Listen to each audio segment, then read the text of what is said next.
Hi, welcome to my channel. My name is Joa, and this is Idaho Functional Nutrition. I just kind of want to use this channel as a way for you to kind of get to know who am I. Hi. So I just want to kind of talk about how did I go from having a whole home birth planned to C-section at over 42 weeks. So kind of back to the beginning, I knew before even getting pregnant that I was going to have a home birth. I actually always had a huge fear of giving birth and having a baby. Not the parent part, but like the physical aspect of it. And it wasn't until I really realized that I could just do a home birth and have the comfort of my own home that a lot of that anxiety lifted. And it turned out that I ended up having just a lot of anxiety when it comes to hospitals.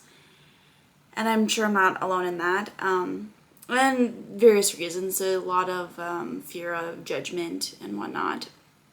Why? Because who knows?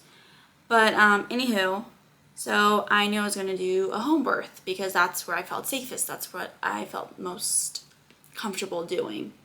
And it wasn't something that was like a new concept to me. My grandma gave birth to most of her kids at home. It wasn't this new crazy idea. So I knew I was going to do a home birth. And once I got pregnant, which we had to go through IVF, so that was already kind of a little different from kind of the natural way we like to do things or try to. And then the pregnancy went great. I found an amazing midwife that I was obsessed with, and we worked with her. The pregnancy, I did great. I've mentioned in previous videos how I do have some early signs of insulin resistance. I by no means have anything diagnosed or gestational diabetes or anything like that. So that wasn't even like in any way a complication, but just something I was aware of.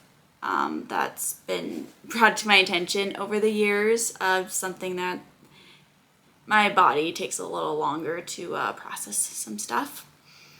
But beyond just being mindful of that, I had this amazing pregnancy. And at some point I'll go over like my actual pregnancy, but that's why I talk about nutrition so much, because nutrition played a huge part in me having this incredible, amazing, enjoyable pregnancy. Like, I was so physically comfortable during my entire pregnancy.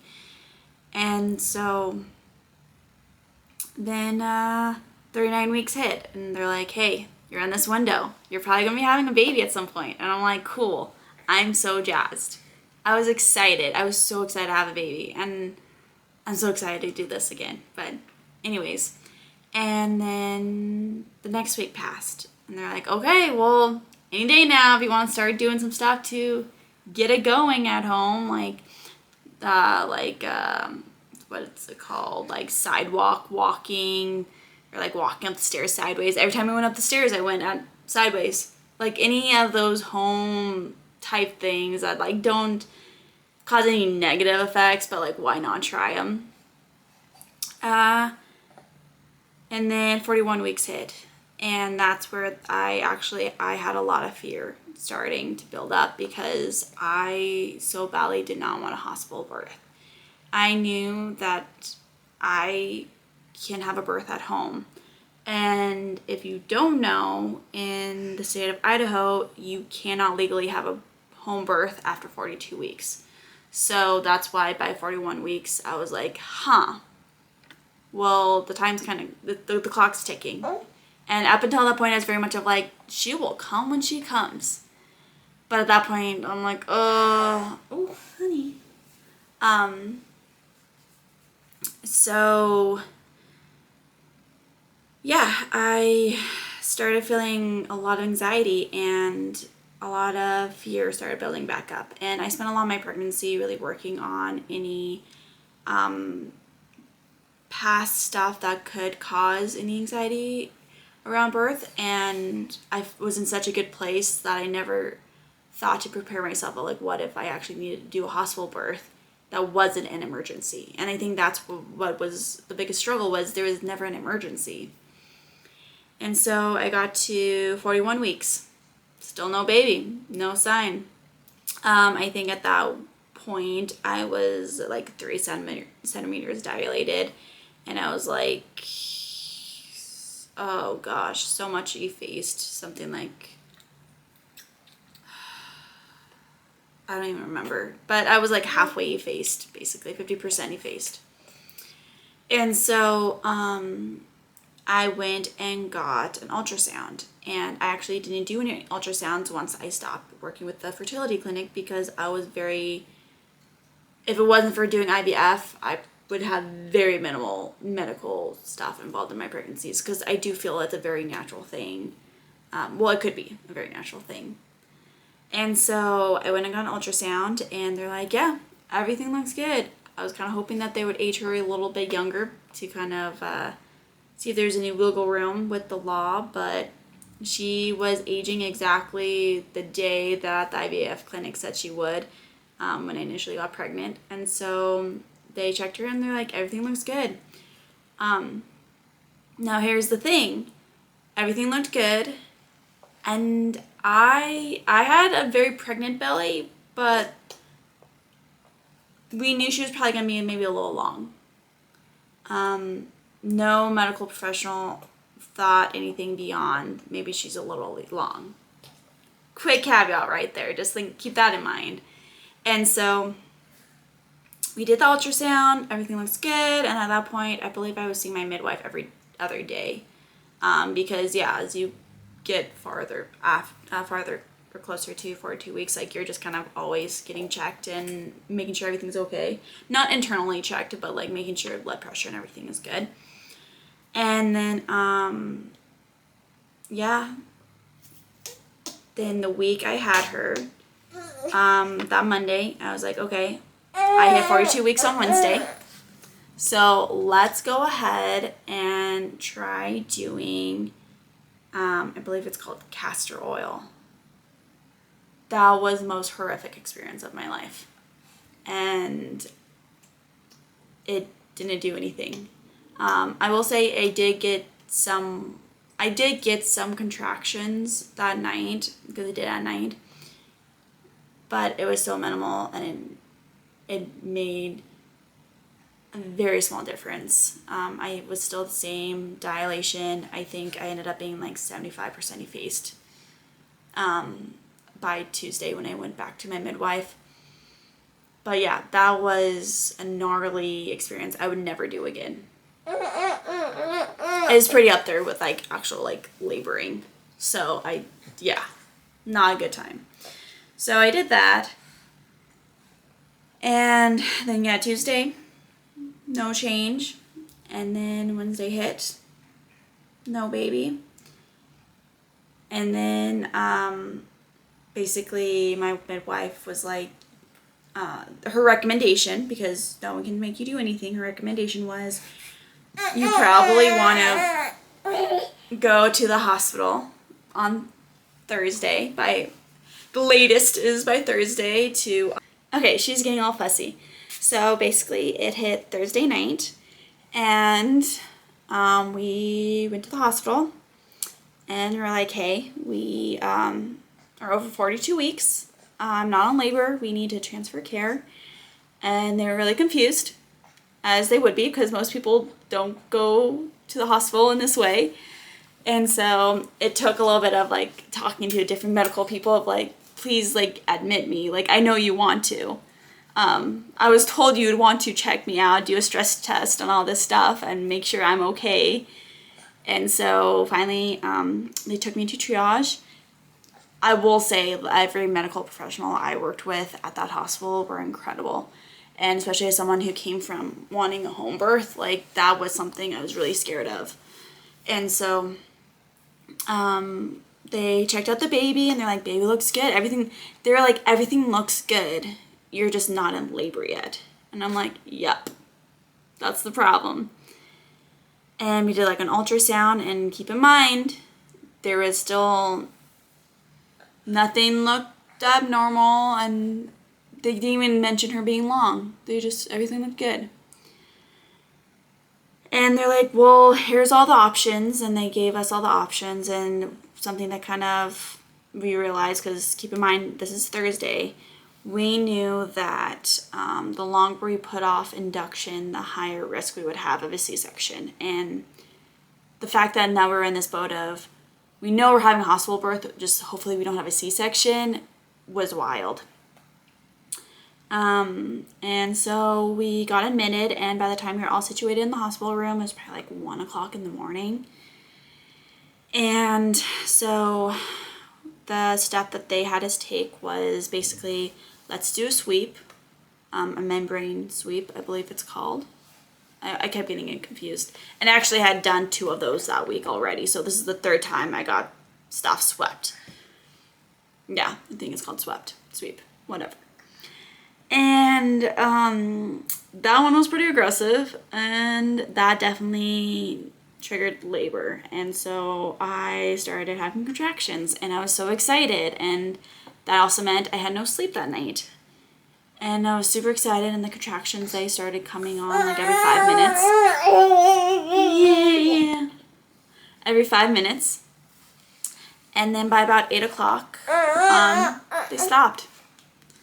And that's when they're like, okay, well, the next step is Pitocin. And I studied pregnancy and labor and a lot of stuff, quite a bit, because I do find pregnancy and everything very fascinating. And so I knew what Pitocin was, I knew all the effects and everything, and after some conversations with my husband, it was just like, if that's the next step, she doesn't want to come. And there was no problems with her. She was doing great. She just nothing was happening. So since the contractions had stopped, we started Pitocin. And I knew Pitocin for labor was going to be a very different experience. And I was really mentally prepping my body and my mind to have more of a sensual, beautiful experience. But I knew Pitocin chemically will mess that up in your brain. Like, it just, artificial oxytocin doesn't work the same. And I knew that. And so I'm like, even my game plan for birth, I'm like, it's going to be a whole different thing. But at that point, I'm just like, we need to get her out. But to be honest, I also loved being pregnant. And so I really struggled when people were like, oh, you're probably happy you're finally getting her out. I'm like, I loved having her in there. I wasn't uncomfortable. Like, I wasn't upset that she was in there. I was basically just like, I'm told that at 42 weeks, like, you probably want to get her out. And so we went ahead and started Pitocin, I think at like 9 or 10. And this is Saturday. No, this is Friday. So on Friday, 8 or 9 in the morning. And at that point, we actually haven't even told anyone we were at the hospital. So that was kind of exciting. Of like, we sent a text of like, Joe had the baby. And everyone's like, where are you guys at? And we're like, at a hospital. So that's a twist. But so we started that, and I think I made it till, I did 10 hours of laboring on Pitocin before I ended up doing an epidural, and I made it 7 centimeters. So finally got 7 centimeters, about 10 hours. I think it was like, like 6 o'clock by the time I did the epidural. And then we continued to labor, and this hospital was beautiful. The room that you labored in was the room you gave birth in, the room you did all the recovery in. They had a huge bathtub, balls. The nurses were incredible. Oh my gosh, the nurses I had were so amazing. And then it was 1 o'clock. Okay, sorry about that. My daughter got kind of crazy, so she's with her dad. Anywho, yeah, I think the last place I was, 1 o'clock. They woke me up and they're like, hey, you're at 10. It's time to start pushing. And then I'm trying to think of where I left off. I mentioned how the epidural, somehow I was able to start pushing on like my hands and knees, and like the epidural wasn't even a problem. And then I was pushing and I was pushing and I was pushing, and nothing was really happening. And it was interesting because they would make comments of like, oh, she's gonna have a lot of hair, or like, oh, like we can see her. And I know at one point like my water was leaking, so they went ahead and just like popped the rest of it. At that point, I hadn't slept in like 2 days, and I was so sleep deprived and so just exhausted that I just wasn't even really paying attention or caring that much. And then I got to about 6 hours of pushing, and I was like, I need a nap. I needed a break. And they're like, yeah, if you want to take a break. At no point was she ever in distress or anything, so they were like, kind of take your time. So I slept, and then they did a shift change at like 7, so I think I slept like 30 minutes. And then I got woken up by the next OB, which I really loved her, and the next nurse. And they were basically, here's your options of, we can check you, depending on where you're at. They're like, we're comfortable for you to keep pushing. If you want to keep pushing like 2-3 hours, an additional 2-3 hours, like she's doing okay and you're doing okay. So like there's no harm, except the fact that every time you push, she's pushing against your pelvic bone. And something else that they were kind of worried about was potential coning, which is basically because their skulls aren't hard. It's getting constantly shoved in a small tunnel, and so it just creates some kind of coning or something. Yeah, something along those lines. I'm probably butchering it. I can hear my kid being fussy downstairs, but... And so I'm like, yeah, if we need to get her out, we need to get her out. And they're like, yeah, so C-section. Like, that's kind of the option. Now they're like, it's up to you, like if you want to keep pushing. And I'm like, she's not moving, if she hasn't moved after 6 hours of pushing, I don't think she's gonna move after 9. And something else that they had mentioned was the more we put off C-section, the higher of a chance I have of complications from having that C-section. So we went ahead and my husband and I talked about it, and poor guy, he was just the best support system. It's incredible the fact that husbands and spouses and whatever have to go through and watch their significant other go through birth. Don't get me wrong, birth is an amazing thing, but I would rather give birth than watch my significant other give birth, because I'd rather go through a tough thing than have to watch someone I love go through a tough thing, if you know what I mean. And so I was like, yeah, if we need to do that to get her out, then let's do it. So they prepped me and everything, and I was so sleep deprived that I just didn't care. Like, I was just butt naked, just like, whatever you guys gotta do. And like at one point, like a nurse was like helping cover me up, and they're like, oh, like, let me help you with that. And I'm like, I don't care, no one cares. Like, let's just have this baby, you know? And then, yeah, at, I think it was like 8:59 or something, she came out.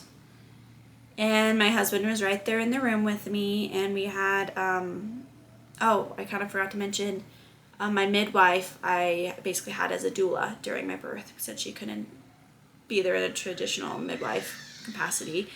She was just my birth coach. So I got to have my midwife there the whole time, and because she's a huge support system for me. And she wasn't in the room with me, but they have on the hospital midwives with me. And then my husband was right there by my side sitting down, and then she came out, and it was the most overwhelming experience. I always forget this part. I should mention that throughout the entire pushing phase, I was throwing up.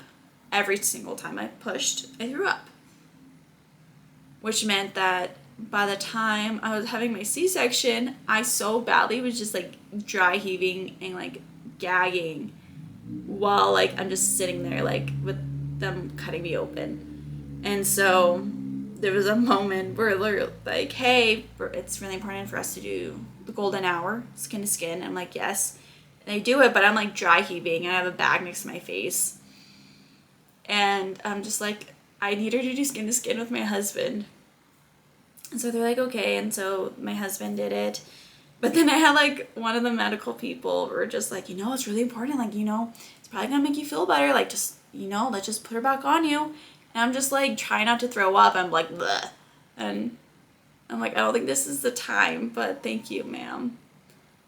We did end up putting her back on me, obviously, because like I wanted that. But yeah, I was just so tired and so nauseous. I was nauseous through most of it. I will say pregnancy was nothing like anyone has ever told me. I didn't have any like uterine pains. I had pains in everywhere else, but yeah, like everyone was like, it's gonna be like a bad period or like, like vaginal pain or anything like that. Nope.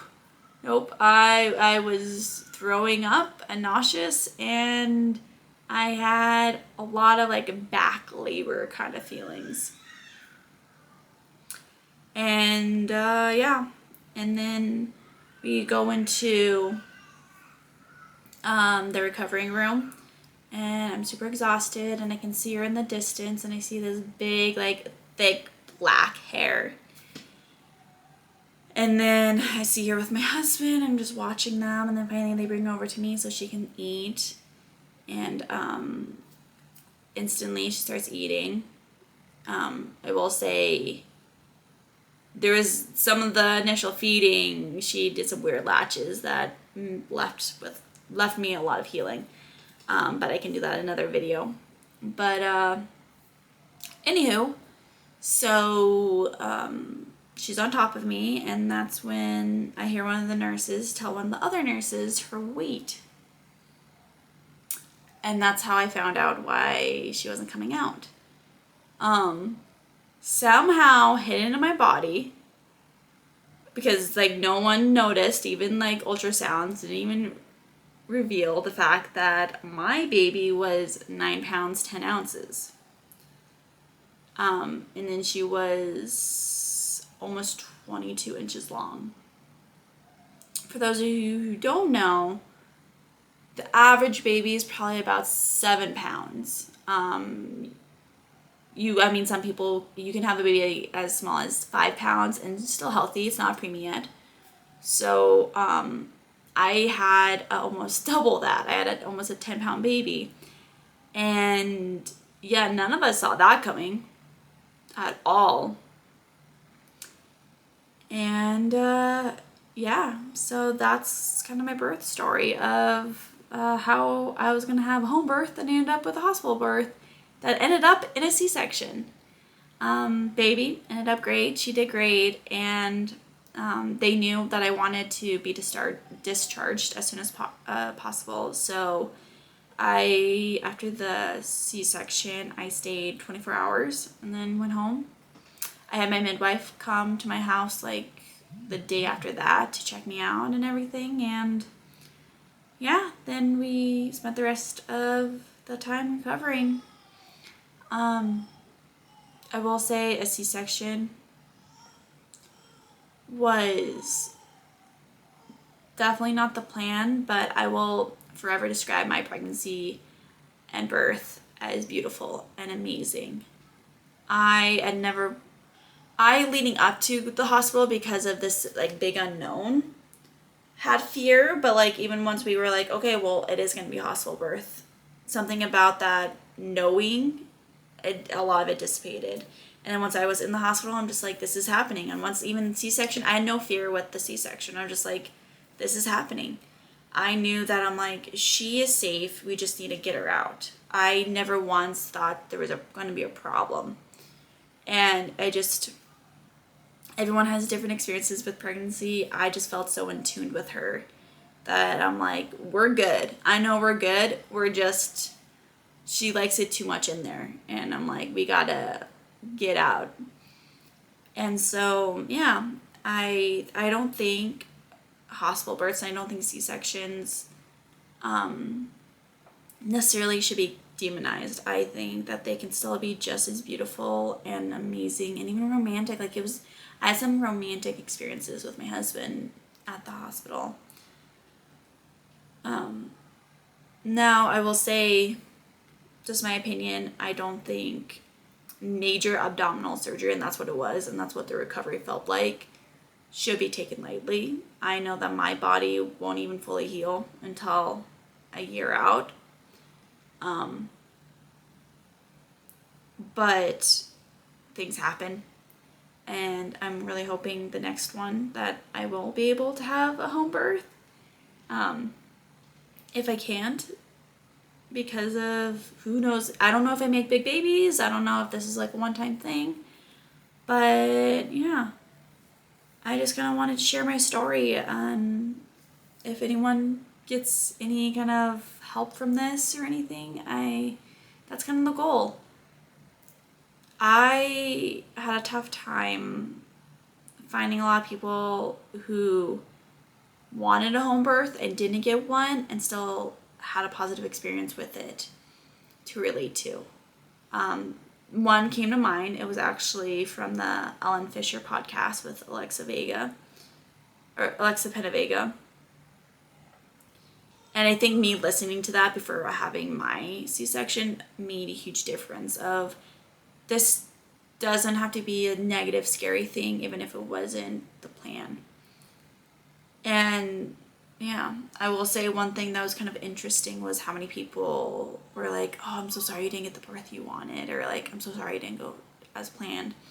And I was just like, my biggest thing with having a home birth was just basically being intentional with birth.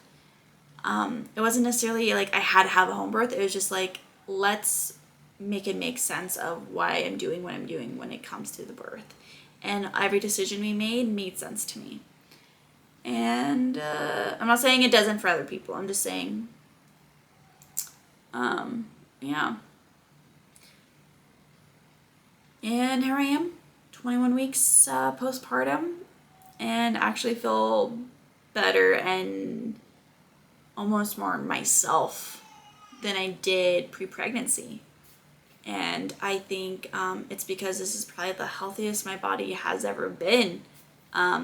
What I did during pregnancy with my nutrition was really make it a priority. And because of that, I had a very comfortable experience. And I'm sure that played a huge part in my postpartum recovery. So I just kind of want to leave you at that. I went a little bit on a tangent at the end. Thank you for getting this far into the video. And like, subscribe, comment. Let me know when your birth story was. I think community is lacking quite a bit when it comes to pregnancy and postpartum. So if you can create a little bit of that, in comments, let me know about what you've had experienced. And I'll see you next time. Oh, by the way, I'm giving out a free guide on how to avoid pregnancy cravings. No catch or anything. I just want to kind of help women any way I can, and it's something that I thought people may enjoy, and it's something that it's like tips and tricks that really helped me quite a bit because I've never experienced a craving. That's a whole nother video. But if you're interested in the free guide, just let me know in the comments. You can also reach out to me on any of my socials that are Instagram, Facebook, or anything, and I can get it to you. So yeah, bye.